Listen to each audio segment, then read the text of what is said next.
Innal hamdalillah nahmaduhu wa nasta'inuhu wa nastaghfiruh wa na'udzu billahi min shururi anfusina wa min sayyiati a'malina. May yahdihillahu fala mudhillalah wa may yudlil fala hadiyalah. Wa asyhadu an la ilaha illallah wahdahu la syarikalah wa asyhadu anna Muhammadan abduhu wa rasuluhu la nabiyya ba'dah. Ya ayyuhalladzina amanu taqullaha haqqa tuqatih wa la tamutunna illa wa antum muslimun.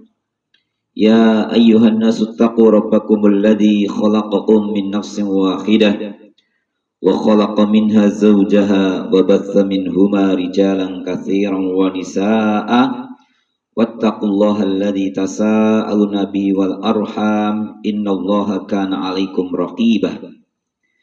Ya ayyuhalladzina amanu taqullaha wa qulu qawlan sadida yuslih lakum a'malakum wa yaghfir lakum dhunubakum wa man yuti'illaha wa rasulahu faqad faza fawzan 'azima. Amma ba'du fa inna asdaqal hadithi kitabullah wa khairal hadi hadyu Muhammadin sallallahu alaihi wa alihi wasallam wa syarrul umuri muhdatsatuha wa kullu muhdatsatin bid'ah wa kullu bid'atin dhalalah wa kullu dhalalatin finnar. Allahumma salli wa sallim wa barik ala nabina wa rasulina Muhammad wa ala alihi wa ashabihi wa man ittaba'a huda wa jahada fi sabilihi ila yaumiddin. Bapak Ibu hadirin hadirat jamaah sekalian yang senantiasa kami muliakan, rahimani wa rahimakumullah. Segala pujian dan kesyukuran pantas dan wajib kita haturkan kepada Allah Subhanahu wa taala, yang sungguh Allah telah melimpahkan begitu banyak nikmat kepada kita, yang seandainya kita ingin menghitung-hitung nikmat yang Allah limpahkan, pasti di antara kita sekalian tidak mampu untuk menghitungnya, sebagaimana firman-Nya, wa in ta'uddu nikmatallah la tuhsuha. Dan seandainya kalian ingin menghitung-hitung nikmat Allah, pasti kalian tidak akan mampu untuk menghitungnya. Menghitung saja tidak mampu, apalagi membalas nikmat yang Allah berikan kepada kita. Maka pernah Nabi SAW beliau merasa sedih. Kenapa demikian? Beliau mengatakan bahwasanya sungguh ibadah yang aku lakukan belum sepadan dengan nikmat yang Allah berikan kepadaku. Apalagi dengan kita sekalian yang mungkin ibadah kita masih minimal pas-pasan, padahal Allah telah tidak pernah menghentikan nikmat kepada kita. Bahkan meskipun di antara kita sekalian atau manusia bermaksiat kepada Allah pun, Allah tidak menghentikan nikmat-nikmatnya. Allah masih menerbitkan matahari, Allah masih mengembuskan angin, ya. Meskipun tadi inilah sifat Allah Ar-Rahman Ar-Rahim, meskipun di antara hamba-hambanya bermaksiat kepadanya pun Allah masih memberikan nikmat-nikmatnya kepada kita. Dan terkhusus adalah kenikmatan Islam, kenikmatan iman, kenikmatan hidayah, yang dengan hidayah tersebut kita dimudahkan untuk melakukan berbagai macam kebaikan-kebaikan. Dan sungguh barang siapa mendapatkan nikmat-nikmat tersebut, maka ia pun akan mendapatkan nikmat kebahagiaan, baik ketika di dunia dan juga ketika kelak di akhirat. Dan kita berdoa semoga Allah SWT senantiasa menjaga nikmat-nikmat tersebut hingga akhir hayat kita. Dan nanti Allah SWT wafatkan kita dalam keadaan yang baik, kita diwafatkan dalam keadaan husnul khatimah. Allahumma inna nas'aluka husnul khatimah wa na'udzubika min su'il khatimah. Amin ya rabbal alamin. Senantiasa kita sampaikan juga selawat dan salam kepada Nabi dan Rasul kita Muhammad sallallahu alaihi wasallam, kepada keluarga beliau, sahabat beliau, dan seluruh umat yang senantiasa menjalankan sunnah-sunnah beliau hingga akhir zaman. Jamaah yang aku muliakan, rahimani wa rahimakumullah, tidak terasa kurang lebih 11 hari lagi kita akan bertemu dengan satu bulan yang mulia, bulan yang penuh dengan keberkahan, yakni bulan Ramadan. Meskipun kedatangan bulan Ramadan ini merupakan suatu rutinitas, setiap tahun kita akan berjumpa dengannya. Akan tapi terkadang justru dengan keadaan demikian, rutinitas tersebut akhirnya juga kadang-kadang apa yang kita lakukan juga termasuk di antara suatu yang rutinitas. Sehingga terkadang kita tidak memperhatikan kembali bagaimana seharusnya yang kita lakukan ketika berada di bulan Ramadan. Maka Nabi belum pernah memberikan peringatan yang keras kepada kita sekalian, hanya ini menjadi perhatian kita ketika beliau bersabda, "Raghima anfu rajulin dakhala ali Ramadan tsumman salakha qabla ayyughfaru lahu." Sungguh celaka seseorang yang bisa bertemu dengan bulan Ramadan dan Ramadan telah usai, tapi keadaannya dia tidak diampuni oleh Allah Subhanahu wa ta'ala. Fi riwayatnya, dalam riwayat yang lain juga Nabi bersabda, "Ba'uda man adraka Ramadan falam yughfar lahu." Sungguh jauh dari rahmat Allah, dan orang ini orang yang terhina, seseorang yang bisa bertemu dengan bulan Ramadan tapi keadaannya belum diampuni oleh Allah Subhanahu wa ta'ala. Jadi hadis ini merupakan peringatan bagi kita sekalian. Ternyata tidak semua orang yang Allah pertemukan dengan bulan Ramadan pada merupakan nikmat yang luar biasa dengan bertemu dengan Ramadan tersebut. Ternyata orang tersebut tidak bisa mengambil kebaikan-kebaikan Ramadan dan dia berlalu begitu saja sampai akhirnya pun Allah tidak memberikan ampunan kepadanya. Ini sebuah kerugian yang sangat besar. Tadi ketika kita bertemu dengan Ramadan, akan tapi Allah tidak berkenan memberikan ampunan kepada kita sekarang. Karena boleh jadi apa? Boleh jadi karena apa yang kita lakukan di bulan Ramadan, boleh jadi banyak kekeliruan atau kesalahan yang kita lakukan sehingga Allah tidak memberikan pahala atas ibadah yang kita lakukan. Makanya kaum muslimin yang kami muliakan, dan inilah fenomena yang sangat biasa di tempat kita. Padahal dikatakan oleh para ulama juga, apa di antara tanda-tanda Allah menerima amal kita? Dikatakan min sawabil hasanati al hasanatu ba'daha.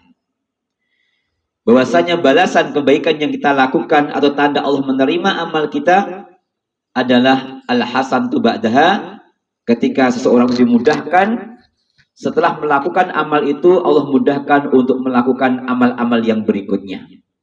Ya. Maka kalau kita cermati setiap tahun ini siklus yang senantiasa berulang, ya, begitu kita akan tahu sebelum Ramadan bagaimana keadaan jamaah kita. Berapa banyak yang sholat berjamaah di masjid kita. Coba nanti sebelum Ramadan kita hitung dulu. Siapa orang-orangnya? Kemudian begitu masuk bulan Ramadan, malam pertama, berapa orang yang ikut isya berjamaah? Nah, akan banyak di sana. Nah, kemudian kita hitung lagi bagaimana setelah Ramadan. Apakah masih sama dengan ketika Ramadan atau sama ketika sebelum Ramadan? Ya. Padahal tadi di antara tanda Allah menerima amalnya adalah ketika orang itu dimudahkan untuk bisa istiqomah beramal sebagaimana ketika di bulan Ramadan. Maka seorang ulama juga, seorang salaf dulu yang namanya Bishr, pernah ditanya dengan fenomena yang ini merupakan fenomena dimanapun berada. Tidak hanya di Indonesia, tidak hanya di Jogja. Fenomena bahwasanya ketika bulan Ramadan banyak orang berduyun-duyun beribadah kepada Allah. Dan begitu Ramadan lewat pula ibadahnya. Apa kata beliau? Bi'sal qaum la ya'rifuna Allah haqqan illa fi syahr Ramadan fa inna as-salihal ladzi yata'abbadu wa yajtahidu as-sanata kullaha. Orang-orang yang demikian tadi, yang ketika bulan Ramadan mereka beribadah kepada Allah, dan ketika Ramadan usai pula ibadah kepada Allah, kata beliau, mereka adalah seburuk-buruk kaum, seburuk-buruk masyarakat. Kenapa demikian? La ya'rifunallaha haqqan illa fi syahr Ramadan. Karena mereka tidak mengenal Allah Rabbnya dengan benar, melainkan di bulan Ramadan saja. Fa inna as-salihal ladzi yata'abbadu wa yajtahidu as-sanata kullaha. Tapi orang-orang yang soleh sebenarnya siapa dia? Yakni mereka yang beribadah kepada Allah dan bersungguh-sungguh ibadahnya as-sanata kullaha, pada sepanjang masa. Tidak tergantung waktu maupun tidak tergantung tempat. Ya. Kan banyak, ada sebagian orang itu kan ibadah tergantung tempat. Pas di Mekah, Madinah rajin. Ya. Kan begitu. Bahkan kita ingat, ya, bayar 2 rial saja kita mau jamaah ke masjid gitu ya. Bahkan sampai sebelum adzan kita udah sampai di masjid, takut nggak dapat soft. Ya. Ketika Jumat jam 10 sudah di masjid. Ya. Kita masih ingat ya waktu-waktu itu. Kemudian juga kita subuh-subuh bagaimana ngadang bis, bayar 2 rial. Ya. Nikmat waktu itu. Jadi kadang-kadang begitu sampai di Indonesia, mabrurnya hanya seminggu. Habis itu kembali lagi pada keadaan semula. Wal iyadu billah. Ini fenomena juga. Kenapa? Ternyata apa? Ada orang itu ibadahnya karena tempat. Ya. Bahkan sampai saya pernah, ini kisah nyata, saya diceritain salah seorang kawan saya. Itu beliau itu waktu itu KKN ya, dengan dosennya. Ya. Waktu itu sudah datang sholat berjamaah. Diajalah dosennya untuk sholat berjamaah. Apa katanya? Saya nggak sholat jamaah dulu. Kenapa? Saya dulu waktu haji sudah setiap hari ke Masjidil Haram. Pahalanya sudah 1000 kali setiap jamaah, kan begitu. Ini kenyataan. Ada yang demikian, Masya Allah. Luar biasa pola pikirnya. Padahal belum tentu sholatnya diterima, kan begitu ya. Sudah GR duluan gitu ya. Padahal belum tentu sholatnya 1000 kali diterima Allah SWT atau 100.000 kali diterima Allah SWT. Tapi sudah merasa, nanti sudah impas lah gitu ya dengan apa yang dia lakukan.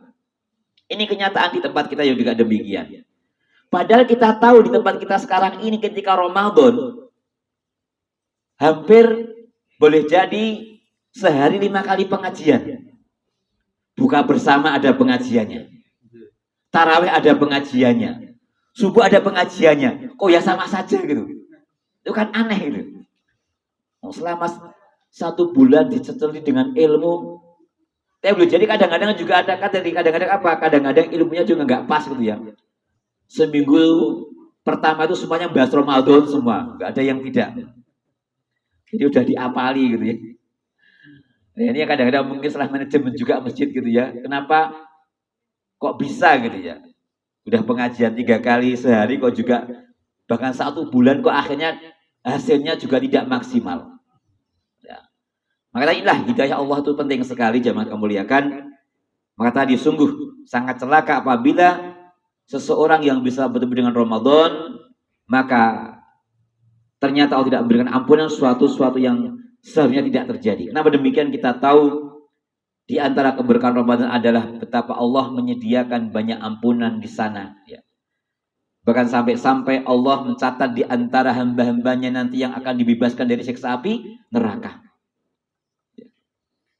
Di keuntungan akhirat yang kita dapatkan. Coba saja seandainya kita mendapatkan kebaikan itu, misalnya saja Allah memberikan ampunan kepada kita di bulan Ramadan. Apa yang kita dapatkan boleh jadi nanti kita bisa masuk ke dalam surga tanpa adab. Kenapa demikian? Allah mengampuni kita.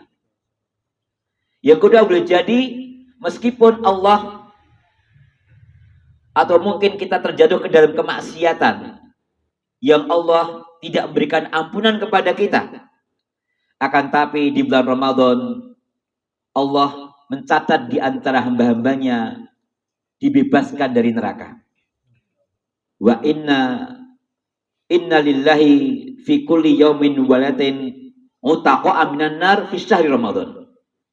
Sesungguhnya Allah itu setiap hari dan setiap malamnya ada di antara hamba-hambanya yang dicatat nanti akan dibebaskan dari neraka di bulan Ramadan.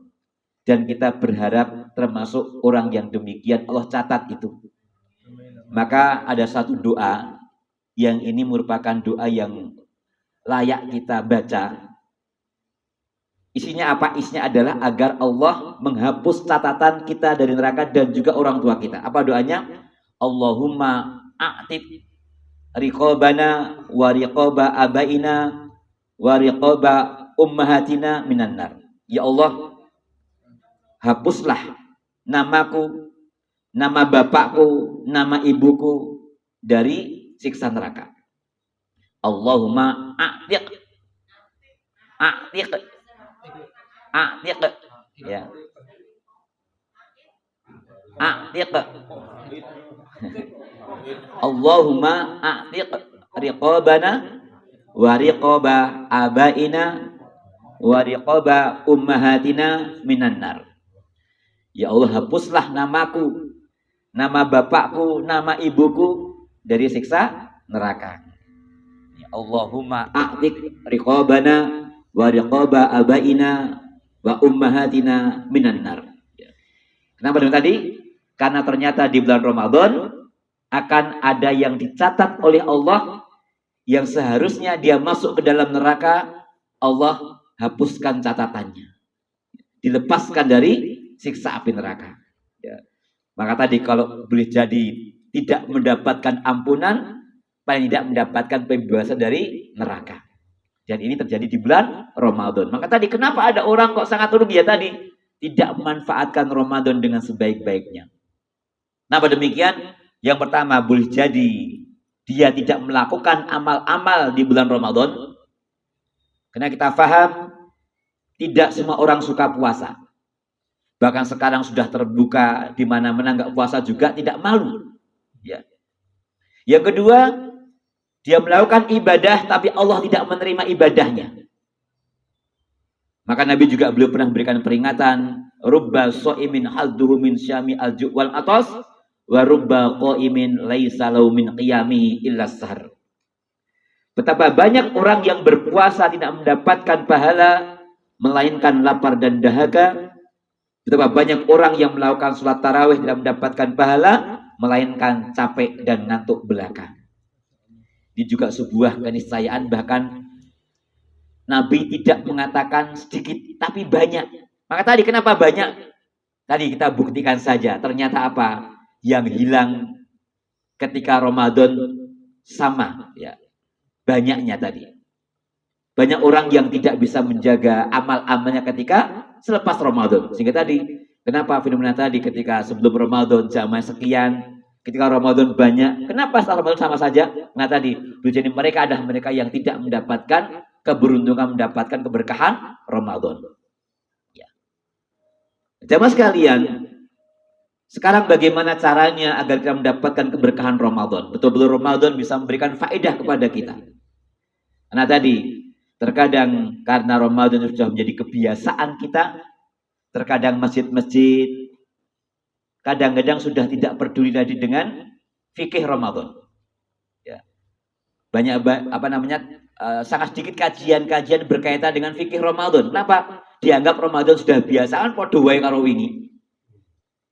Padahal tadi ternyata apa? Ternyata Nabi sudah memberikan peringatan. Banyak orang yang berpuasa tidak berpahala. Banyak orang yang bertarawih juga tidak berpahala. Nah tadi boleh jadi salah ketika melakukan berbagai macam amal ibadah tersebut.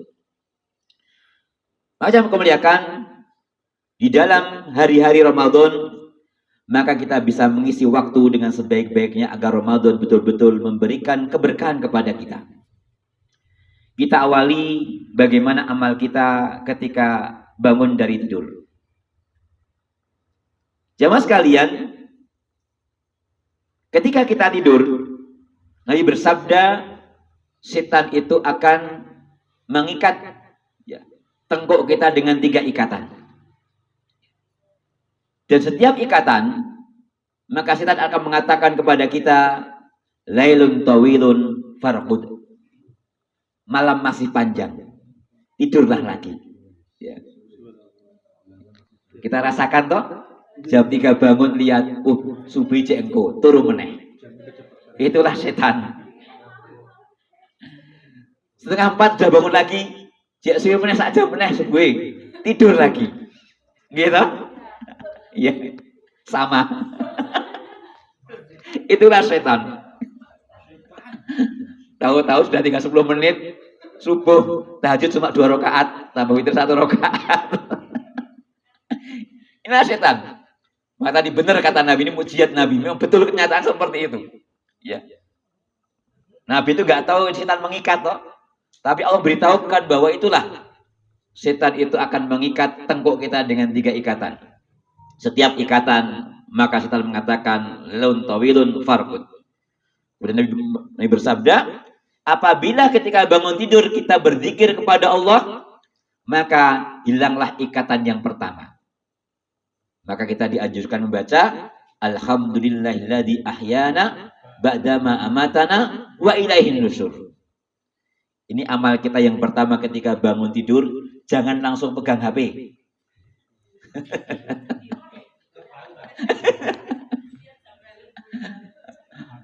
Zikir dulu. Kemudian apabila dia wudu, maka hilanglah ikatan yang kedua. Apabila dia sholat, hilanglah ikatan yang ketiga. Maka inilah adab kita ketika bangun tidur. Pertama, berzikir kepada Allah dengan doa bangun tidur. Yang kedua, berwudu sebagaimana wudunya sholat. Yang ketiga, melakukan sholat. Apa sholat yang kita lakukan? Yang pertama, kalau kita minimal paling tidak sholat setelah wudu, ya, sebagaimana sunnah, ya. Barang siapa yang sholat 2 rakaat setelah wudu, ya, tidak berpaling hatinya, ya, hanya dia khusyuk, maka akan diampunkan dosa yang telah lalu, ya. Kalau tidak, kita bisa melakukan sholat tahajud, ya. Jadi meskipun malam tadi ketika ba'da isya kita sudah tarawih, kita boleh melakukan sholat tahajud. Silahkan, berapapun jumlahnya. Mau 2, mau 4, mau 6, silahkan. Tapi tidak witir kembali.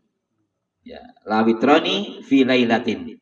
Tidak ada 2 witir dalam 1 malam. Ya. Maka boleh menambah. Ya. Jadi 11 rakaat itu bukan sebagai pembatas bahwasanya maksimal 11 rakaat. Waalaikumsalam. Sengrauh. Monggo. Jadi tidak ada batasan tarawih itu maksimal 11 rakaat. Tapi afdol lebih utama 11 rakaat. Tapi catatannya 11 rakaat yang panjang, jangan yang pendek. Jadi kadang-kadang yang diingat hadis Aisyah itu 11-nya, tapi lafaz jangan kau tanyakan bagus dan panjangnya tidak sebut-sebut. Yang disebut cuma jumlahnya 11. Padahal seharusnya juga disebut juga jangan kau tanyakan bagus dan panjangnya. Jadi yang panjang. Nah ini kadang-kadang ini yang banyak orang toh kalau isanya pendek, wah nanti kurang nih, nanti malam nanti bisa tahajud lagi. Maka boleh yang demikian. Sebagaimana kisah ketika seorang sahabat namanya Thalib bin Ali. Beliau pernah suatu saat sholat bersama dengan Nabi 11 rakaat di Masjid Nabawi. Kemudian beliau ternyata ditunggu oleh kaumnya untuk mengimaminya pada malam hari. Beliau pulang lagi ke kampungnya. Saat itu beliau datang ke tempat bapaknya. Kemudian beliau mengimami sebanyak 8 rakaat. Kemudian ketika akan witir beliau mundur. Dia mengatakan, kenapa engkau mundur? Dia mengatakan, sungguh Nabi telah bersabda, la witroni fi lailatin. Tidak ada witir, 2 witir dalam 1 malam. Ini menunjukkan bahwasanya bolehnya kita menambah sholat tarawih dengan sholat malam atau tahajud. Tapi tadi ingat, witir kita bersama dengan imam sampai selesai. Nah termasuk di antara kesalahan kaum muslimin, sebagian karena ingin semangat malamnya tahajud, kadang-kadang 8 rakaat sudah pulang, ya, atau bisanya cuma duduk. Maka ini para takmir yang meringatkan dengan hadis Nabi. Nabi bersabda, man qama ma'al imam hatta yansarifa kutiba lahu qiyamul lailah. Barang siapa yang sholat bersama dengan imam sampai selesai termasuk witirnya, maka dicatat baginya sholat sepanjang malam. Ya. Jadi kalau dia 8 rakaat pulang nggak dapat pahala sholat sepanjang malam. Maka tadi semangat tapi tanpa ilmu, nggak tahu ilmunya ternyata rugi. Maka tadi boleh menambah malamnya dengan sholat tahajud, Tapi tadi sempurnakan sholat bersama dengan imam sampai dengan witirnya. Ya. Maka tadi hendaklah kita bangun tidur melakukan hal yang demikian. Kemudian hendaklah kita makan sahur, karena sungguh di sahur itu termasuk waktu yang paling baik. Bahkan Nabi bersabda, innallaha wa malaikatahu yusholluna 'alal mutasakhirin. Sesungguhnya Allah dan para malaikat-malaikat itu memberikan sholawat kepada orang yang makan sahur. Memuji. Ya, Allah memuji orang yang makan sahur. Malaikat mendoakan agar pujian itu semakin bertambah. Ini makna sholawat. Mana yang lain Allah akan memberikan rahmat dan juga ampunan kepada orang yang makan sahur. Tasahharu fa inna fis sahuri barokah. Dan jangan lupakan waktu makan sahur adalah waktu sepertiga malam yang terakhir.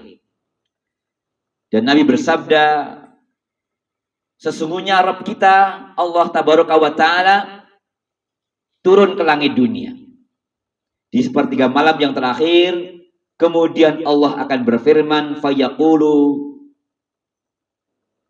mayyad'uni fa'astajib lahu. Barang siapa yang berdoa akan aku kabulkan. Kemudian barang siapa yang minta akan aku beri. Dan barang siapa yang mohon ampun kepadaku pasti akan aku ampuni. Maka jangan lewatkan ketika waktu sahur memperbanyak doa dan juga istighfar. Karena boleh jadi istighfar, ampunan Allah turun saat itu. Karena kita tidak tahu kapan Allah menerima istighfar kita. Apakah ketika ba'da sholat, apakah ketika sahur, Allah yang tahu. Maka jangan lewatkan kita ketika sahur juga memperbanyak bacaan istighfar dan juga berdoa kepada Allah.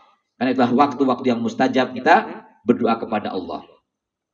Dan afdal sunnahnya mengakhirkan sahur. Sahabat Zaid bin Thabit beliau pernah sahur bersama dengan Nabi. Kemudian ditanya, kam kana bainal adzan wan sahur? Berapa lama jarak antara Nabi itu ketika beliau sahur itu antara adzan dengan sahurnya? Kemudian Zaid mengatakan qadru khamsina ayah, kira-kira membaca 50 ayat Al-Qur'an. Ya. Si Nabi itu beliau biasa mengakhirkan sahur. 50 bukan mengeja loh ya. Kok mengeja 1 jam belum selesai. Belekak-belekuk. 50 paling tidak seperempat jam. Kalau kita masih kurang lama ya setengah jam itu baru sahur. Jangan 1 jam sebelum subuh baru sudah sahur. Terlalu lama. Maka Nabi itu beliau mengakhirkan sahur. Bahkan termasuk di antara waktu yang baik adalah ketika waktu imsak. Itu waktu yang utama kita sahur. Sebelum subuh. Kemudian setelah itu ketika sudah mendengar adzan subuh, lakukan adab-adab mendengar adzan. Yang pertama adalah mendengarkan adzan dan menirukan sebagaimana ucapan muadzin, kecuali ketika muadzin mengucapkan hayya 'alas shalah, maka dia mengucapkan la haula wala quwata illa billah. Ketika muadzin mengucapkan hayya 'alal falah, maka dia juga mengucapkan la haula wala quwata illa billah. Apa faedahnya? Barang siapa yang mendengarkan adzan, menirukan perkataan muadzin dengan hati yang yakin, dakhalal jannah, maka dia akan masuk ke dalam surga. Kemudian setelah muadzin berhenti adzan, bacalah sholawat Nabi. Tidak langsung berdoa dengan doa adzan. Kenapa Nabi bersabda, man sami'al muadzinu, barang siapa yang mendengar muadzin adzan, ya, tsumma shalla alayya, kemudian baca sholawat atasku 1 kali, maka Allah akan bersolawat kepadanya 10 kali. Ya. Kemudian baru Nabi mengatakan, dan barang siapa yang memintakan untukku al-wasilah, ya, kedudukan yang khusus untuk Nabi di surga, maka Nabi mengatakan, maka dia pantas mendapatkan syafaatku pada hari kiamat. Ya. Jadi adabnya ketika mendengar azan tadi, mendengarkan, menirukan, membaca sholawat Nabi, paling tidak membaca Allahumma sholli ala Muhammad wa ala ali Muhammad. Itu yang pendek. Baru kemudian baca doa setelah adzan. Allahumma robba, ditambah dan seterusnya. Tadi dapat kita banyak dalam adzan saja kita sudah mendapatkan 3 keutamaan. Yang pertama, masuk ke dalam surga. Yang kedua, mendapat sholawat dari Allah. Yang ketiga, mendapat syafaat Nabi Sallallahu Alaihi Wasallam. Ini adab mendengar adzan apapun. Ya inilah kenapa kok ganjarannya gede. Kenapa? Seringkali dengar adzan kita sibuk sendiri. Ya toh? Sangat jarang kita itu melakukan ini gitu. Maka ganjarannya besar sampai surga. Kenapa?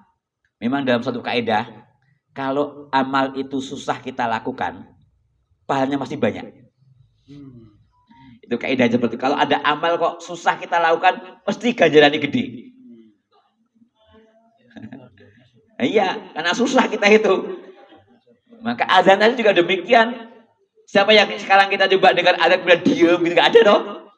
Mati sibuk melakukan yang lain.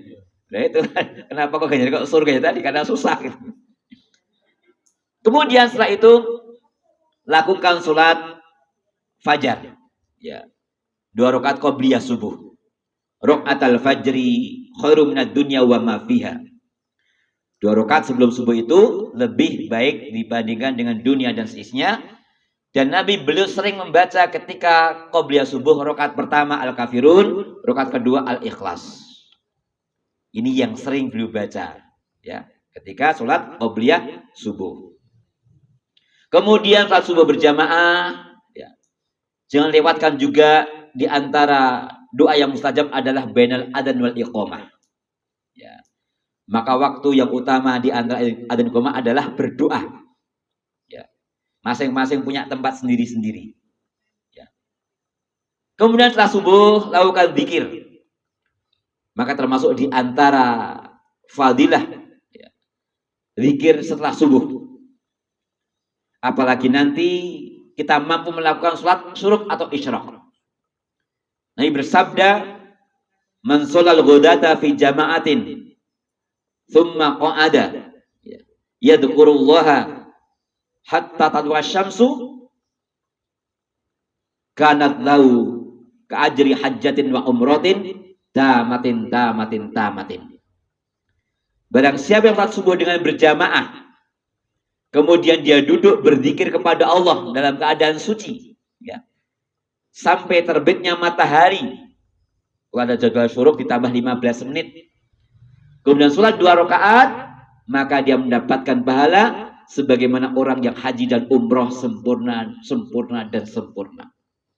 Ini juga pahalanya besar karena susah. Bar subuh ngantuk, mending balik mapan meneh.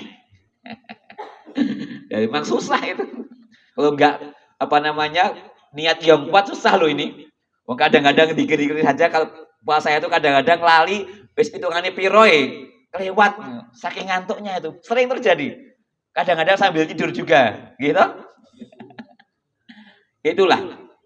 Ya. Kemudian setelah subuh lakukan amal-amal sebagaimana biasa. Yang masih bekerja, yang sudah pensiun, nikmati pensiunnya. Seperti Pak Dar sudah pensiun. Nikmati pensiunnya. Ya, ini kesempatan. Kalau pas sebelum pensiun, ini kan Ramadan pertama pensiun Pak Dar. Dulu nggak bisa seperti ini. Ini kesempatan. Allah memberikan kesempatan ibadah semaksimal mungkin. Ya. Di antara subuh dengan maghrib, jangan lakukan pembatal puasa dan jangan lakukan pembatal pahala puasa. Ya. Antara subuh dan maghrib tadi, ya, pembatal puasa itu yang membatalkan puasa makan minum dengan sengaja dan hal-hal yang membatalkan puasa. Ya, kita pahami. Dan juga jangan lakukan amalan yang bisa membatalkan pahala puasa. Ya. Puasanya sah. Tidak perlu mengqadha, tapi nggak dapat pahala apa-apa. Nabi bersabda, "Malam yada' qaula zur wal amala bihi, falaisa lillahi hajatun fi ayyada'a ta'amahu wa syarabahu."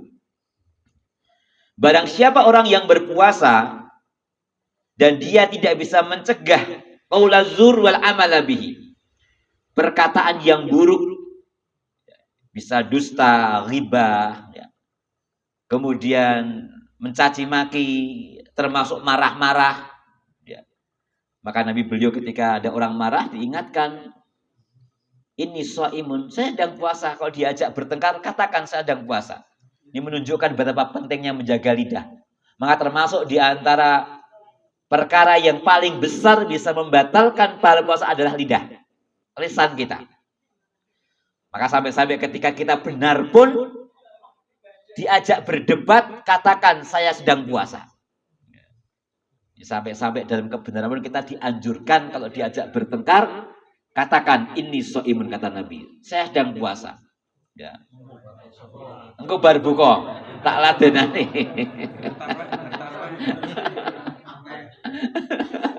Saya sedang puasa. Ben kuat. Inilah dan amal-amalnya. Maka Allah tidak berhajat menerima ketika dia meninggalkan makan dan minumnya. Ini apa? Orang ini secara hukum fikihnya sah puasanya, nggak perlu qadha, nggak batal. Tapi dia tidak mendapatkan pahala puasa tadi. Maka hati-hati dengan kemaksiatan. Bahkan Nabi juga belum bersabda, laisa siyam minal akli wasyarab, innama siyam minal lagwi warafaz.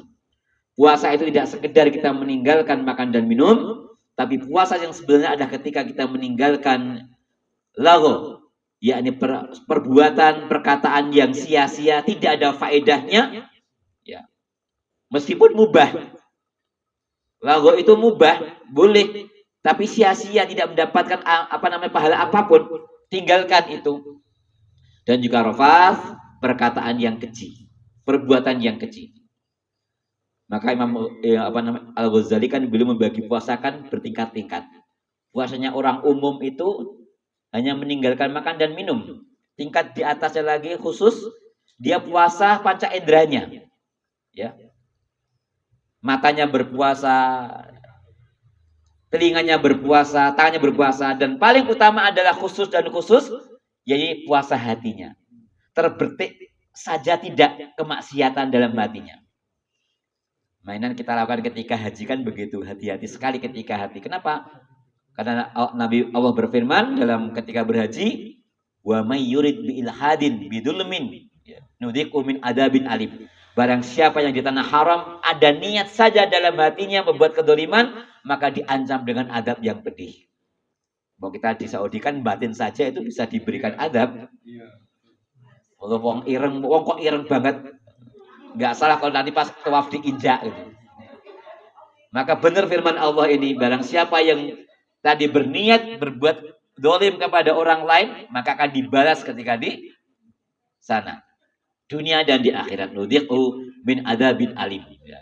Berniat saja sudah dibalas, apalagi berbuat. Nah, maka puasa juga demikian, adalah hati juga kalau bisa maksimal mungkin untuk ditata. Jangan ada perasaan-perasaan untuk berbuat kemaksiatan dalam hati kita. Kemudian ketika duha, lakukan sholat duha minimal 2, dan Nabi sering melakukan 4 rakaat. 4 rakaat dengan 2 kali salam. Dan jangan lupakan untuk zikir setelah duha, Allahumma ighfirli wa tub alayya innaka antat tawwabur rahim, dibaca sebanyak 100 kali. Ya. Diskon.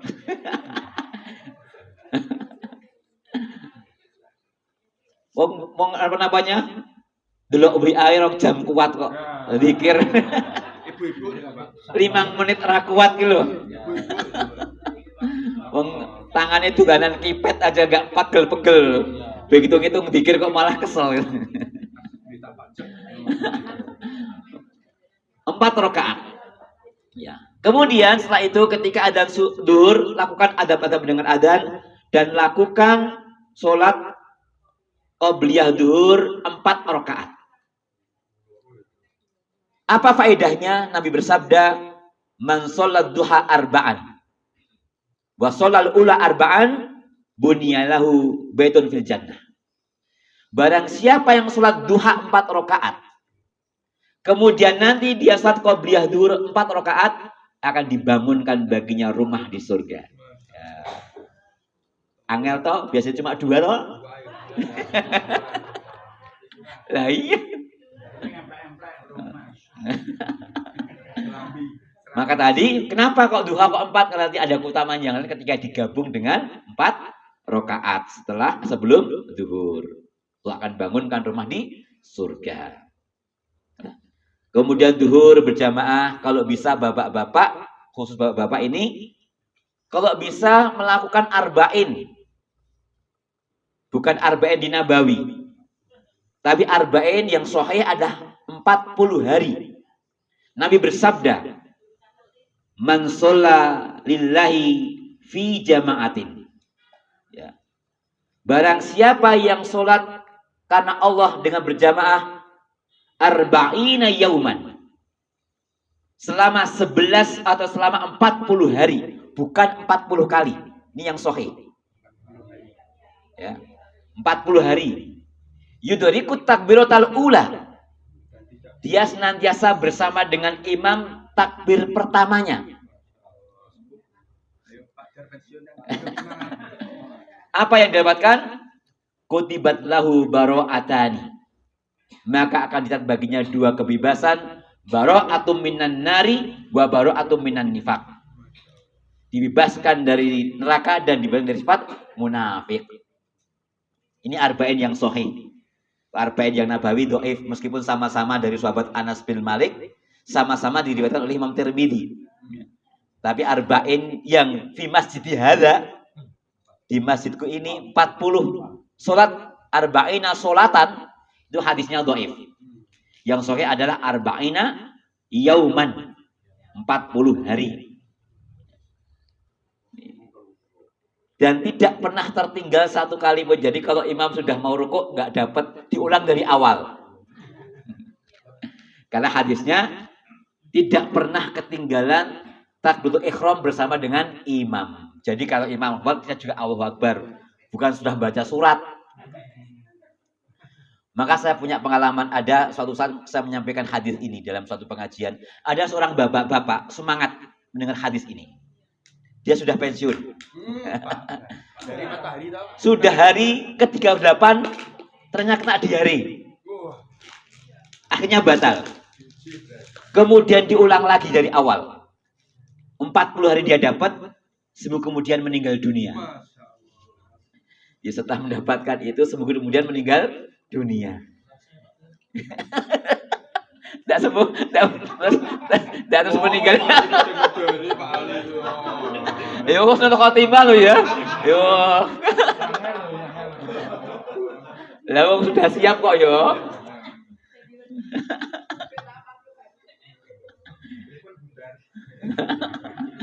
Itu. Oh, dimampukan 40 hari terus, tidak pernah ketinggal 1 kali pun takbir ihram dengan imam.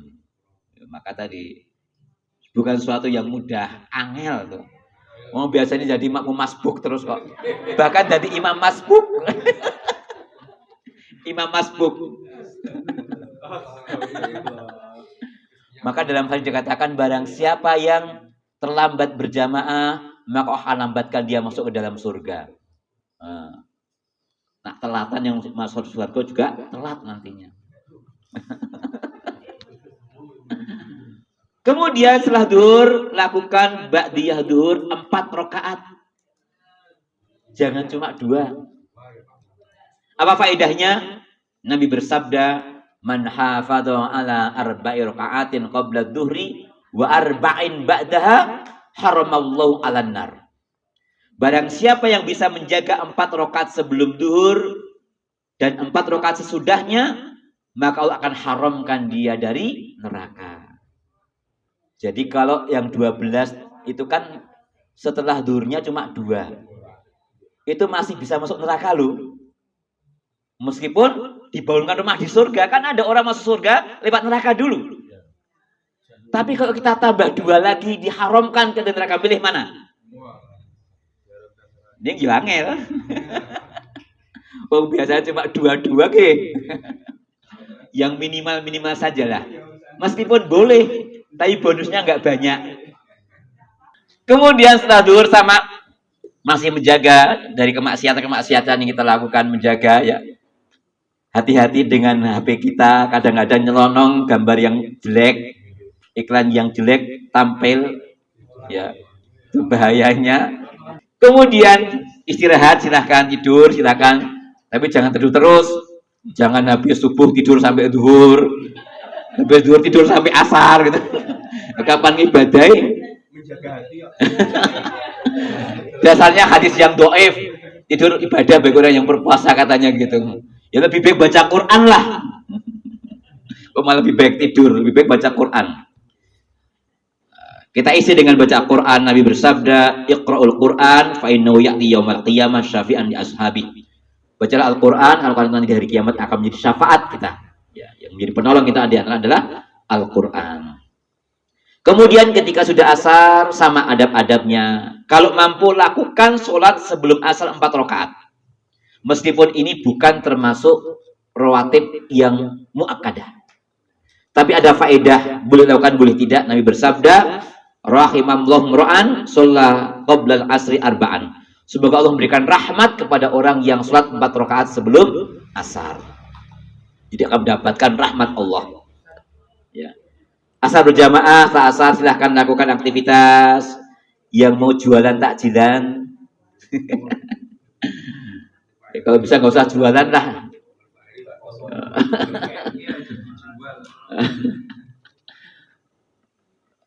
Ini kadang-kadang kan malah kebalik-balik gitu ya. Apa namanya, harusnya Ramadan konsentrasi betul-betul untuk ibadah, malah mahriban jamaah goro-goro ngopeni dagangane. Kan seperti kadang-kadang mumpung bulan Ramadan, keberkahan Ramadan, kadang-kadang malah yang jualan juga nggak puasa malah itu. Dodol es nggak poso. Kemudian ketika maghrib, menjelang maghrib jangan lupakan memperbanyak doa sebelum berbuka. Kenapa demikian? Karena di antara doa yang mustajab adalah ketika akhir puasa kita. As-shaimu hina yuftir. Doanya orang yang berpuasa sampai dia berbuka, sehingga termasuk di antara doa yang mustajab adalah doa yang dibaca ketika menjelang berbuka. Maka kalau kita melihat ya di Haram, di Nabawi itu, kalau menjelang berbuka itu, karena di sana kan nggak ada kultum, maka banyak mereka mengangkat tangan berdoa kepada Allah sebanyak-banyaknya mereka lakukan. Coba dilihat, diperhatikan. Mereka berdoa sebelum berbuka, mereka banyak berdoa. Ya. Kenapa demikian? Karena memang waktu yang mustajab berdoa adalah ketika akhir puasa sebelum berbuka. Kenapa demikian? Karena saat itulah saat kita tuh puncak-puncaknya dalam keadaan capek dan lelah dan haus dan lapar. Itu akan lebih mendekatkan kepada terkabulnya doa. Kemudian berbuka, ingat adab-adab buka. Yang pertama, sebelum minum bacalah bismillah. Minum dengan tangan kanan, kemudian ucapkan doa, "Dhahabat dhama'u wabtallatil uruqu wa thabatal ajru insyaallah." Telah hilang hausku, telah basah kerongkonganku, dan insya Allah ditetapkan pahala untukku. Kemudian lakukan ba'diyah maghrib 2 rakaat. Rakaat pertama Al-Kafirun, yang kedua Al-Ikhlas. Ini yang Nabi sering lakukan. Ya. Meskipun surat apapun boleh, tapi Nabi dikatakan oleh Ibnu Mas'ud, Nabi itu sampai aku tidak bisa menghitung sampai banyaknya, saking banyaknya. Setelah maghrib dan sebelum subuh, maka beliau yang dibaca adalah 2 surat ini. Ya. Al-Kafirun dan Al-Ikhlas. Kemudian di antara maghrib isya, manfaatkan waktu paling tidak untuk menurunkan perut. Perut kok diturunkan ya. Menurunkan isi perut ya. Maka jangan banyak-banyak ketika berbuka, berlebih-lebihan ya. Kalau sekarang kita itu kan berbuka itu malah boros puasa itu ya. Loh popo di anak-anak ke. Hari Senin Coca-Cola, Selasa koktail, Rebu kelapa muda, sesuk ganti es buah meneh. Gitu. Ganti-ganti malah boros nih. Malah dadi larang kok poso. Penak niku teng masjid niku. Gratisan. Kemudian isya sama adab-adabnya. Ketika isya ya sama tadi bersama dengan para jamaah, kemudian lakukan ba'diyah isya 2 rakaat. Kemudian tarawih tadi adab-adabnya diperhatikan ya. Salat bersama dengan imam sampai selesai. Kemudian jangan lupakan zikir setelah sholat witir. Nabi belum mencontohkan setelah witir membaca doa Subhanal Malikil Quddus 3 kali, dan pada bacaan yang ketiga maka belum membaca dengan keras dan panjang. Maka termasuk di antara kesalahan kaum muslimin, karena terbiasa doanya dipimpin, maka sejak pertama sudah membaca keras. Ya toh? Padahal tidak, sebenarnya 1-2 itu siriyah. Subhanal Malikil Quddus secara pelan. Baru kemudian Subhanal Malikil Quddus pada ketiga yaitu keras dan panjang. Diperpanjang oleh Nabi seperti itu. Bukan yang pertama kedua. Ini karena ada penyimpangan itu kan akhirnya juga menyimpang dari sunnah akhirnya. Kemudian bisa ditambah dengan Rabbil Malaikati Warruh. Termasuk di antara yang tidak pas atau salah adalah ketika sebagian menambah Subuhun Quddusun Rabbuna wa Rabbul Malaikati Warruh. Ini bacaan sujud dan ruku. Subuhun Quddusun itu bukan ketika setelah witir. Setelah witir hanya Rabbil Malaikati Warruh. Bisa ditambah dengan doa lagi, Allahumma inni a'udzu biridhoka min sakhatik wa bi mu'afatika min uqubatik wa a'udzu bika minka la ukhsi sana'an 'alaik anta kama asnaita 'ala nafsik. Ini doa-doa yang seharusnya kita hafal. Oh, kita menggantungnya dipimpin soalnya kok nggak hafal-hafal. Padahal mimpinya kadang-kadang juga salah gitu ya. Maka termasuk di antaranya apa? Tidak ada doa di antara tarawih yang masyhur di kalangan kita dengan syahadat dan istighfar. Asyhadu an la ilaha illallah, astaghfirullah, as'alukal jannata wa enggak ada dasarnya. Nabi ketika istirahat ya istirahat saja, tidak zikir dengan zikir ini. Jadi zikir ini sebenarnya asalnya adalah dari riwayat Salman Al-Farisi. Ini diriwayatkan oleh Ibnu Khuzaimah. Perbanyaklah kalian membaca syahadat dan istighfar dan agar mendapatkan atau dimasukkan dalam surga di neraka. Ini umum sebenarnya, bukan tempatnya ketika tarawih. Dan hadis ini hadis yang dhaif. Bahkan Ibnu Khuzaimah beliau ketika meriwayatkan hadis ini, apa kata beliau? Beliau tidak menggunakan hadis ini. Padahal beliau meriwayatkan hadis ini. Kenapa? Hadisnya hadis yang dhaif. Maka tidak ada bacaan khusus di sela-sela tarawih. Ataupun bacaan tadi juga tidak ada di dalam bulan Ramadan ini.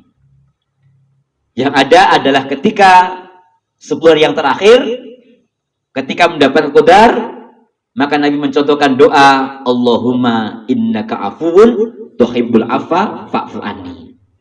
Jadi doa ini dibaca perbanyak ketika khususnya pada malam-malam yang kemungkinan ada Lailatul Qadar. Ya. Jika tadi tempatnya juga salah kaprah, sejak pertama dibaca malam pertama itu. Karena biasa dengan doa-doa toh, itu salah kaprahnya di situ. Pada doa ini Aisyah mengatakan, ya Rasulullah, apa yang aku baca ketika mendapatkan malam itu? Maka tadi Nabi mengatakan, bacalah Allahumma innaka afuwun tuhibbul afwa fa'fu anni. Jadi bukan dibaca ke malam pertama Ramadan sudah baca doa ini. Belum Lailatul Qadar kok udah baca. Karena juga untuk gugah sahur juga ya. Ya, salah kaprah ibadah kita. Tadi, kenapa demikian? Karena kita itu ibadah karena kebiasaan. Bukan dengan ilmu yang sahih. Nggak salah kaprah. Ya. Jadi kadang-kadang kalau kita itu meluruskan, kadang-kadang dianggap aneh gitu ya. Kok nganeh-nganeh gitu. Wawe adat. Padahal ini kan ilmu yang memang Nabi ajarkan kepada kita. Ini jamaah kemuliakan. Kemudian ketika tidur, lakukan adab-adab tidur. Yang pertama adalah berwudu. Karena barang siapa yang tidur dalam keadaan suci, maka malaikat akan bersamainya. Dan ketika dia bangun, maka malaikat akan mengatakan, Allahumma firlahu, ya Allah ampunilah dosa orang ini yang dia tidur dalam keadaan suci. Kemudian jangan lewatkan zikir-zikir sebelum tidur. Apa zikirnya? Pertama, membaca subhanallah 33 kali. Alhamdulillah 33 kali. Allahu Akbar 34 kali. Ya.